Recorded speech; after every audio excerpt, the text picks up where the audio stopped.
video is brought to you by Letsynthesize Academy, the #1 place for practice-oriented courses for serious music producers. Hey, there Larsen here, welcome to the newest Synthesize Sunday episode, and today I want to talk about how to make long sustaining Neuro basses that one of you guys requested through this little groove I made.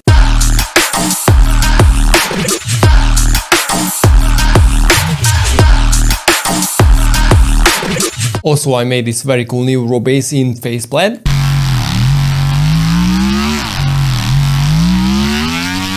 Like always, you can download this whole project from my Patreon below, and if you want to dig deeper into production, check my academy, but right now, let's jump into it. Okay, so long sustaining Neuro basses can be tricky, but actually they are not. You need to focus heavily on the sub frequencies or the bass frequencies, not really on the top frequencies. So let me show it to you, the faceplant preset that I presented in the intro. I so love it.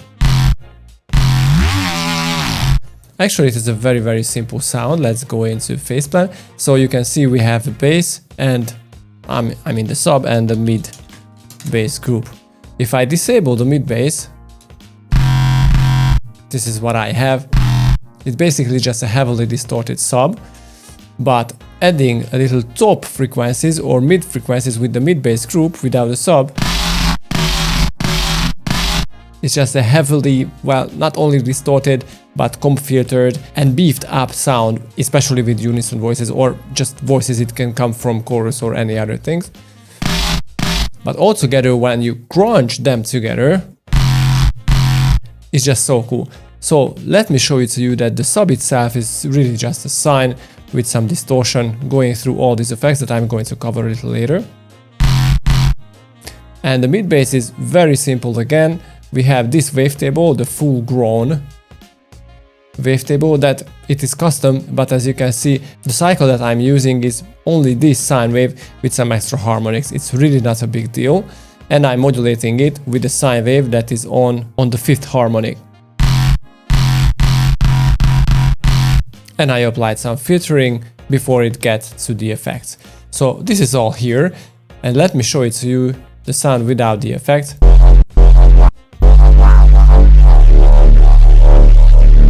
So the first step is a transient shaper, but basically I only use it as a distortion module. Now let's go to the filter, and this is important here, because this is a bandpass filter, as you can see. With this we are focusing heavily on the mid basses. We compress it with an OTT. Then some EQing to get even more tops.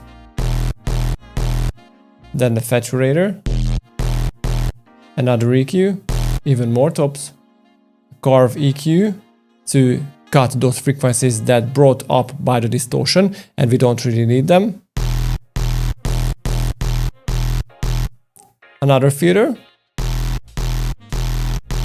And 2 comp filters to add more voices and more, I would say, resonances to the sound, but it works without that too. Now I used 2 lanes in faceplant, and that is because, as you can see, the mid bass goes to lane 1 without any process.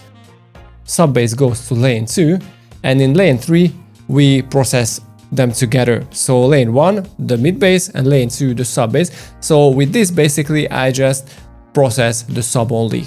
Now in lane 2 I'm using a 3-band EQ to add more bass to it, a slice EQ to especially focus on the mid basses, so cut them, and the highs and the mid highs. So these are the most critical frequencies that you need to take care of, and the limiter to the end. Now there is one more important ingredient in this sound, is the note or the pitch tracker, the note follower or pitch tracker, because as you can see I'm trying to match the color of the comp filter with the notes that you play. Now without the note tool, now it sounds a little weird because the source synth goes up and down on the spectrum, but the effect, the comp filter effect, does not. And this is very weird for the ear, especially for Neuro basses, that your ears and your brain got used to, that they mostly are in sample format, so everything goes up and down as you transpose the sound itself up and down. So this is why it is important to pitch track your effects.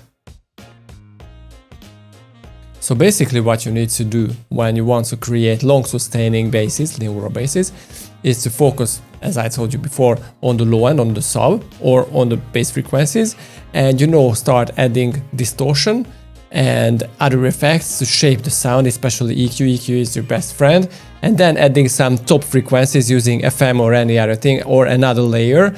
So this will create a unique effect. Now let's go to this little loop that I just showed you.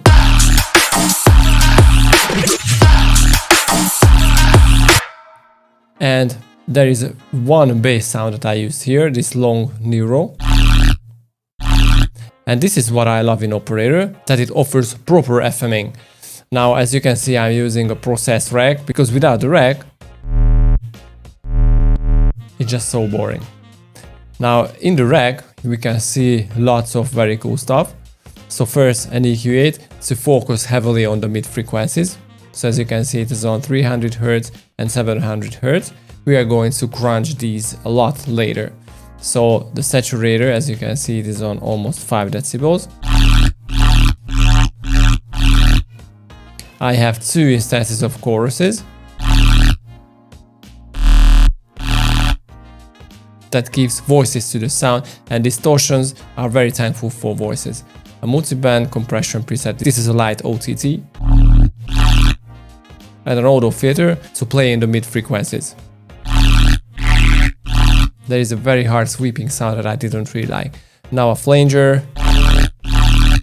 adds even more voices, another saturator, another multi-band compression, an overdrive, and then a final EQ that has a lot of work to do, especially in the mid and the mid highs.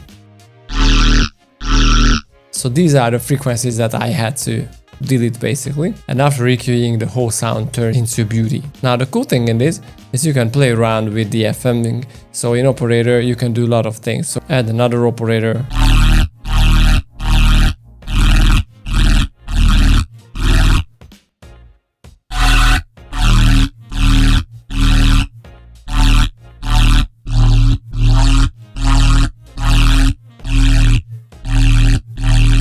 and then tweaking this little rack that I just showed you, so you can create endless amounts of very cool Neuro basses. Okay, I hope you learned a lot today, and if you want to dig deeper into production, check my academy, or if you want to grab this whole project, check my Patreon, and see you guys next time.